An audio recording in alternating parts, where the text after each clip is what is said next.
With the recent release of the 3.2 story, one of the things I really enjoyed about it was the achievement names in particular, of which many are references to adolescents and children's stories.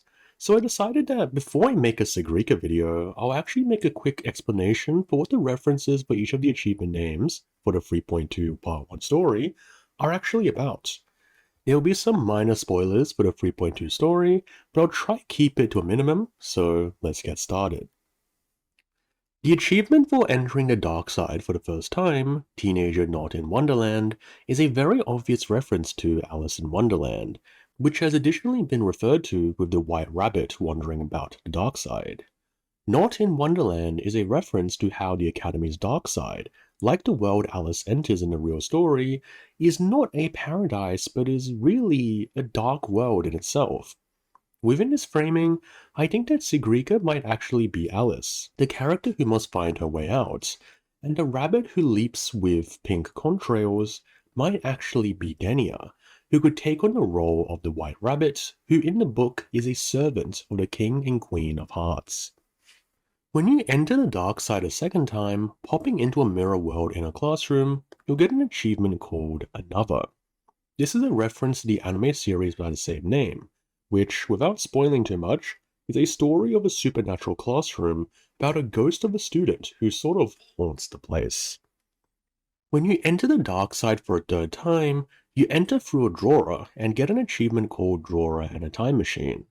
While I'm not 100% certain, following the trend of children's stories, I think this is a reference to Doraemon, where the time machine within the series, a sort of flatboard contraption, is actually stored within the upper drawer of Nobita's desk.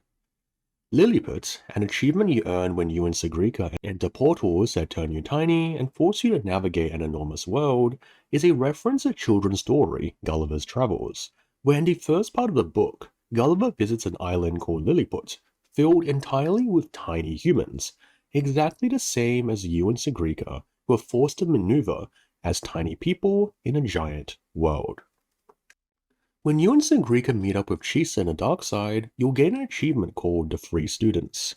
This is most likely a reference to the adventure story The Three Musketeers, a story about, well, three musketeers who fight for the queen and go on daring journeys. It could also potentially be a reference to Sherlock Holmes' story of the same name, but going off of the plot of that, I don't think that's really the case. While I'm unsure about this, one of my viewers pointed out the achievement Siggy's Gem, Siggy being Denia's nickname for Sigrika, could be a reference to the children's book Little Gem by Anna Zobel, whose main character kinda looks like Sigrika.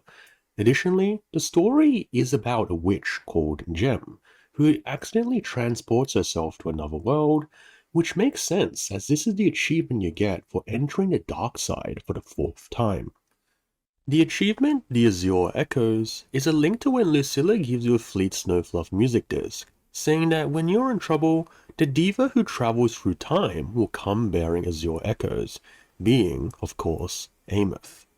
I think this is a reference to the anime Vivi Fluorite Eye's Song, a series about an AI singer that travels through time, called Diva, who of course is azure in color. Without spoiling too much, the diva shares a fate similar to Ameth, saving the world at the cost of her own life through the power of song and time travel. Within my look video, I talked a lot about Molten Gold and how it potentially links to alchemy and Richard Wagner's quartet play, Der Ring des Nibelungen, which discusses how gold is both precious and powerful, but also incredibly dangerous and cursed. I think that the two achievements, the Molten Gold and Will Soon Fade Out, are linked together and are basically a link to this.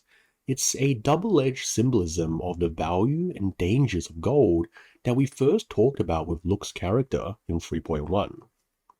The achievement you get after finishing Sigrika's mission, Weird Man Seinen Schatten los, is German for how do you get rid of your shadow, which, in my opinion, is a god-tier reference.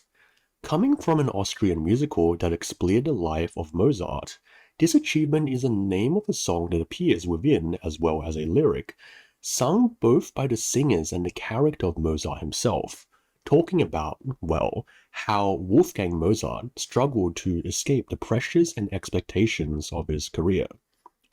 Throughout the whole song and musical, the shadow is a persona called Amade, who is a porcelain-faced child and Mozart's alter ego who takes the form of a child prodigy composer, someone who is amazingly talented but also pressures Mozart to death with his obsession. I won't spoil Sigrika's story too much, but if you played through the 3.2 story at all, I think you can already see the amazing parallels that this song and Sigrika's character have with each other. I'll definitely be going into this with more detail, however, within my Sigrika video. But that's all for now. If you found anything else interesting within the 3.2 story, make sure to let me know within the comments. I'll be working on a Sigrika video in the meantime, so hopefully you all enjoyed this video, and I'll see you guys in the next video.